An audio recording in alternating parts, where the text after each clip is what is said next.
to create myself in free will over here so I can experience all these things, then I'm going to create another part of myself to feed off myself and terrorize myself over here so I can experience how miserable it feels and how good it feels on this side. You'd have some real personality issues being worked out there.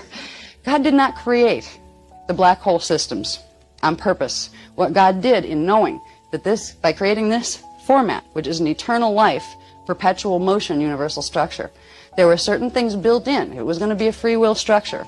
There are going to be certain tolerances built in that would create the potential for things like that to happen.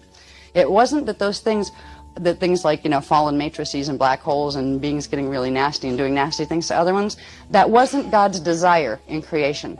But God's desire for creation was so strong to experience the joyful aspects and the aspects of learning and self-experience, because we're all faces of God. God's experiencing who God is through knowing itself as everything it manifests.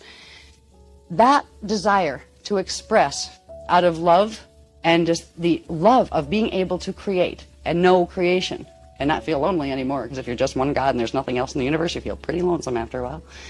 But God created the framework that would allow for the joyful, free will, love-based creation.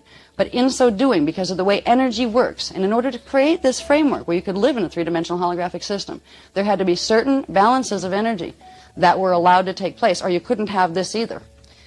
The potential for negativity was created there.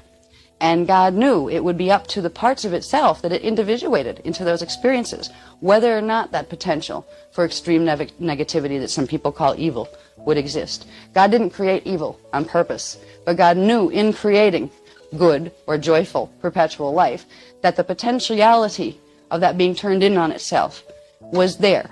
And God has, and still does and always will, have the hope and desire to have the parts of itself that are in the hologram know the original intention, because that was a joyful creation. The misfortunate things that can take place when beings get free will and then they forget who they are and they get messed up and they can do really nasty things because they feel finite and they feel they need to feed off other systems and destroy other things in order for them to have power. That's a piece of God that got very lost within itself. Like we get lost in our hologram and we think we're just us, and like if we had to go play bag lady or something like that on the street, it would really give us a challenge to our identity. The pieces of God that got lost and became people that live in black hole matrices that do nasty things to other people, they're still beloved, but they are not fulfilling the original intention. God doesn't want them there to teach us lessons. That's not why they're there. They were there as an expression of probability. Potentiality was there in the creation of goodness, in the creation of joy, that could be turned around. And if it was, there would be a certain tolerance of allowance